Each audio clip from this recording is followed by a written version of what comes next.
I please get Ruben Din to go to the office? You are checking out. Ruben Din.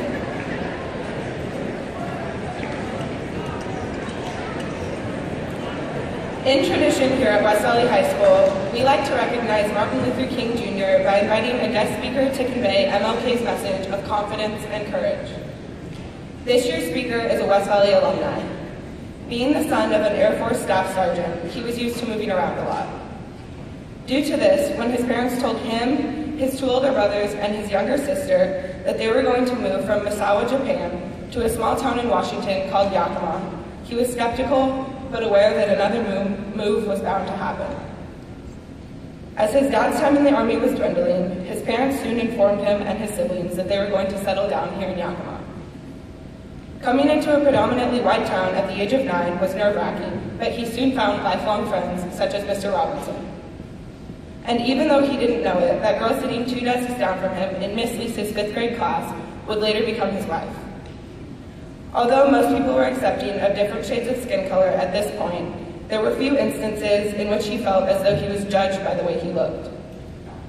One specific moment in junior high, he says he will never forget. While walking in the halls with Mr. Robinson, he found himself in his own world.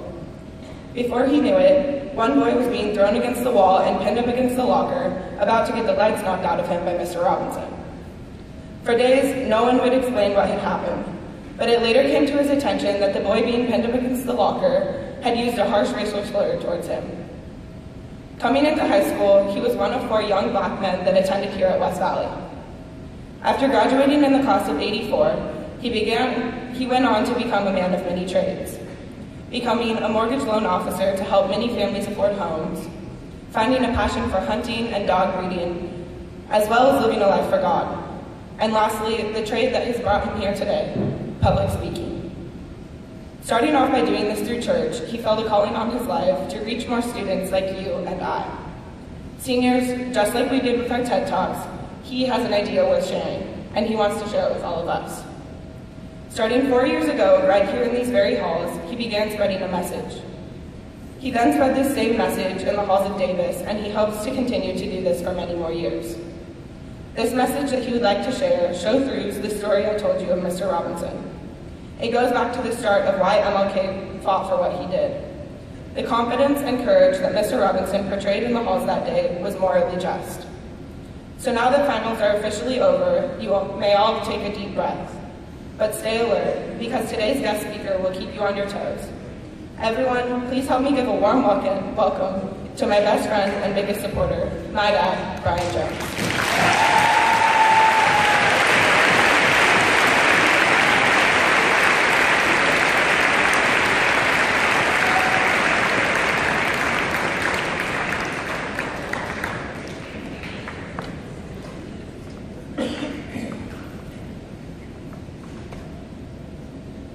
I say to you today, my friends, even though we face the difficulties of today and tomorrow, I still have a dream. It is a dream deeply rooted in the American dream. I have a dream that one day this nation will rise up and live out the true meaning of its creed. We hold these truths to be self-evident, that all men are created equal. I have a dream that one day, on the red hills of Georgia, sons of former slaves and sons of former slave owners will be able to sit down together at the table of brotherhood.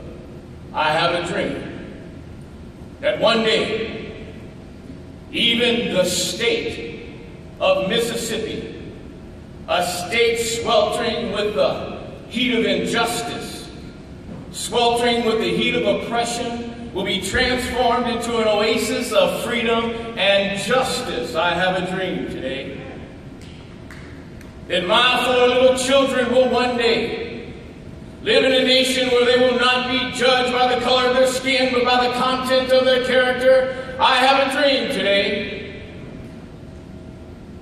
I have a dream that one day, down in Alabama, with its vicious racists, with its governor having his lips dripping with the words of interposition and nullification. One day right there in Alabama, little black boys and black girls will join hands with little white boys and white girls as sisters and brothers. I have a dream today. I have a dream that one day every valley shall be exalted, every hill and mountain shall be made low. The rough places will be made plain, and the crooked places will be made straight. And the glory of the Lord shall be revealed, and all flesh shall see it together. This is our hope. This is the faith that I go back to the South with. With this faith, we will be able to hew out of a mountain of despair a stone of hope. With this faith, we will be able to transform the jagged discords of our nation into a beautiful symphony of brotherhood. With this faith, we will be able to work together, to pray together, to struggle together, to go to jail together, to stand up for freedom together, knowing that we will be free one day. This will be the day. This will be the day when all God's children will be able to sing with new meaning. My country, 'tis of thee, sweet land of liberty, of thee I sing. Land where my fathers died, land of the pilgrim's pride. From every mountainside let freedom ring. And if America is to be a great nation, this must become true. So let freedom ring from the prodigious hilltops of New Hampshire. Let freedom ring from the mighty mountains of New York. Let freedom ring from the heightened Alleghenies of Pennsylvania. Let freedom ring from the snow-capped Rockies of Colorado.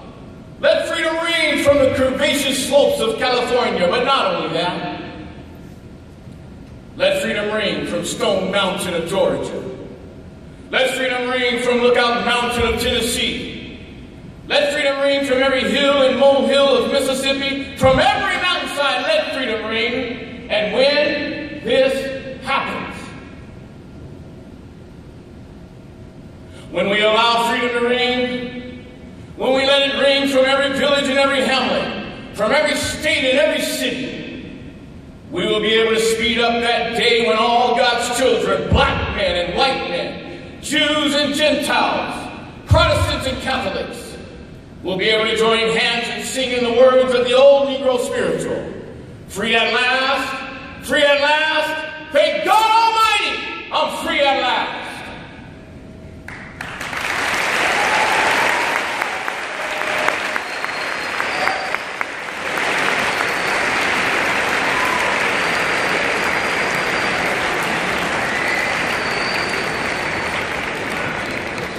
It's a pleasure being here, being an alumnus of West Valley High School, 1984. Yes, that means I'm really old. But I'll tell you, it is a blessing to be able to see the sea of people here today. Growing up in West Valley was called the Go-Broker School. See, and God plucked me from a military family in a place called Yakima in with a group of people that really, all my life, all I ever heard was, "We've never known one of you before." You think I'm kidding? But to see the diversity in West Valley today is amazing. It is a blessing to see that when we have one person such as Dr. Martin Luther King step up and live out the purpose of his life, how it can affect every one of us. 4 years ago, I had the privilege of coming and speaking for the first time. That was when my oldest daughter, Mariah, was a senior. And we were talking the other night about the nervousness of what Mariah dealt with having her dad come speak. So I asked Peyton the other night, I said, "Peyton, are you nervous?" She says, "No." I said, "You're not nervous?" I said, "Well, I think your sister was quite nervous." Peyton looked at me and said, "Just don't suck and we'll be all right." So my goal here today is not to suck in front of you, okay? I want this day to be a special day because it is a day that we are honoring Martin Luther King Jr., born January 15, 1929, the son of a Baptist preacher, who became a husband, a father, a civil rights leader, and a pastor. He was first called to the pastoral at the age of 19. He became the voice of a people, and he became the voice of this nation. Dr. Martin Luther King Jr., being a Baptist preacher, he derived his moral conduct from his Christian upbringing. Many of us from that moral conduct, you've probably heard the Golden Rule. This is the man that Dr. Martin Luther King was. He was a civil rights activist, and he was one that fought for civil injustice. The civil rights movement today, everybody, I want you to know, is not just about African Americans. It is about every one of you. It is about the diversity that sits to your left and to your right, to your front and to your back. It was about humanity and what is right and what is just. I stand before you as a man that likes to ask a lot of questions. Those of you that have been to my home, Miss Alyssa, Stephen, Jane, all of you, whether it be James, Noah, you know I like to ask a lot of questions, right? Sydney, you know I like to ask a lot of questions. But when we're having a conversation, the reason I ask lots of questions is because I think it's very important to know that we're having and speaking the same language. So there's two words today that I want to share with you, that knowing as I move forward, that you know the definitions of these words. The word is civil. Maybe your parents have ever said to you, be civil to your brothers, be civil to your sister. I want you to know this word civil is a societal word. It is a word that has a moral fiber within it that says what is morally acceptable in a society. Here's the example I would give you. If there's an elderly woman needing to open a door to go into a bank or a store, would it be a civil act for you to open up that door? The answer is yes. But you don't have a legal obligation to open that door, do you? The answer is no. I want you to understand that word as we move forward. The next word is injustice. Injustice is a legal term. Have you ever heard of somebody feeling like they received an injustice in their family? Maybe somebody had a heinous crime against their family and the person didn't get as much jail time as they thought. They said, this is an injustice. I want you to know this is a legal term. So we have two terms here today. One of a moral content, which is called civil. One of a legal responsibility by law, which is the word injustice. I want you to know today that you and I, here at West Valley High School, in 2019, have the ability to live out the same legacy as Dr. Martin Luther King Jr. I ask you this question. What injustices do you see in your life today? What injustice do you see that's permitted on the premise of West Valley High School? How many times have you received a social media where instead of shutting down and not allowing that shame of a person to be moved forward and sharing that through social media, is it a time in your life where you can say, I will no longer, from a moral content of who I am, share that content with someone else? What would it look like today if everybody at West Valley High School became a defender of your brother and your sister? To the person sitting to your left and sitting to your right, you begin to defend their character, to defend that shameful act in their life rather than being one that will tweet it along or share it. See, it's my message because it's the message of Dr. Martin Luther King. Whenever you see an injustice in your life, there has to be a moral fiber inside every one of us that says, no more. I stand before you as a man that sees every one of you as the ability to start afresh today. Because everyone in this room at some time, some point in your life, you've dealt with the belittling of shame. You knew how that felt.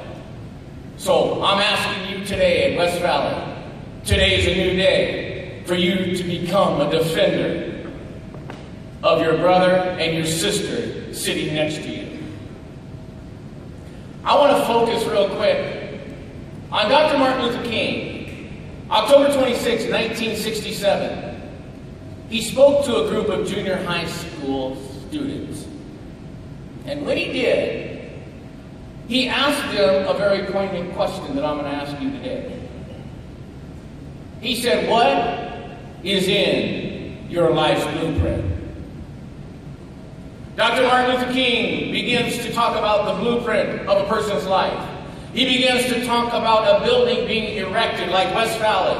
This school, before it was ever erected, it sat with designers and architects, and they designed every seat that you're sitting in. They designed this gymnasium. They designed every room. And so he asked the question, what is in your life's blueprint?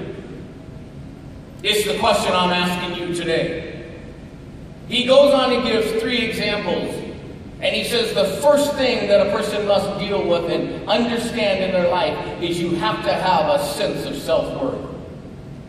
You have to have dignity and a sense of who you are through somebodyness. Here's what I came to tell you today. That everyone in this room is significant. Every one of you, I don't care if you're a freshman, a sophomore, a junior, a senior, I don't care where you've been, I don't care what you've done. I want you to know that Dr. Martin Luther King believed that every one of you were born in the image of God, and in that image you were born with a purpose. And that purpose nobody can take away from you. The only person that can take away your purpose is you. By not believing that you've been placed on this planet for a purpose. I didn't learn of my purpose until I turned 40 years old, that public speaking was an art for me. It took me till I was 40. The reason I come to you is because I pray it doesn't take you till you're 40. I want you to hear me and hear me good today. You need to have validation in your life. Peyton and I and our family took a trip to Africa 6 years ago. And in that trip to Africa, many of you that have been out of the country, you see this passport. You know what a passport does? A passport gives you access. And so as we flew to India, as we stopped off in Dubai and flew to Africa and came back home after 21 days, the one place that I was so concerned about getting into, unlike any other nation, was Dubai. I don't know why, but I was nervous that they weren't going to give me access with my passport. And so what the gentleman does when you go up to the counter, when you travel, they take your passport and they look at your picture. And then they look at you. They look at your picture again, and then they look at you. And what do? You can't wait for them to take that stamp and validate you. Because when that nation validates you, they give you access to everything that nation has. That day, even though I was nervous, even though I was worried, Dubai gave me access to their nation. I want you to understand that every one of you in this room needs to be validated. You can wait on somebody else to validate you, or you can validate yourself.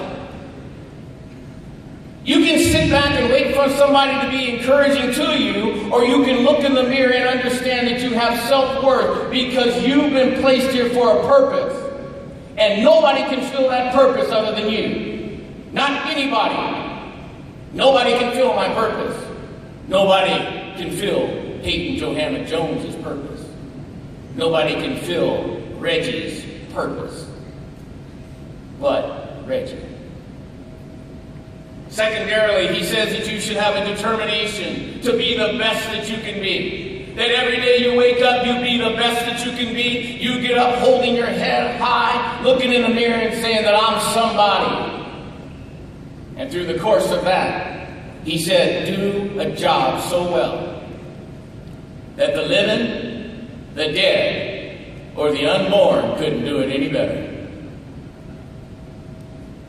The third thing he gave us was eternal principle. He said this is the value that you need to carry, and that is beauty, love, and justice. See, the somebodyness comes in the fact that when you do look in that mirror, you see the reflection of who you are. I want you to know, I got a little bump on my head the other day, and I thought, man, that's not going to look good at that assembly with this bump on my head. But you know, none of you probably even recognize me. Because you're looking at things upon your face and your features that you think are ugly, that you think don't look good, but the reality is, people love you for who you are. I want you to know that I think the greatest injustice in the world today is the lack of love that we show to each other. For me, it is a moral trespass of how we stop loving each other. That's right. Today I'm calling West Valley High School to a new level. I'm calling you to live out the legacy of a man, Dr. Martin Luther King, like never before, who shared his passion with people, that you would share your passion with others.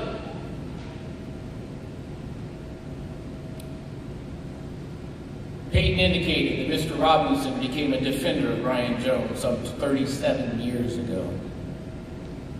I want you to know something. And I'm going to say it. I was called a nigger.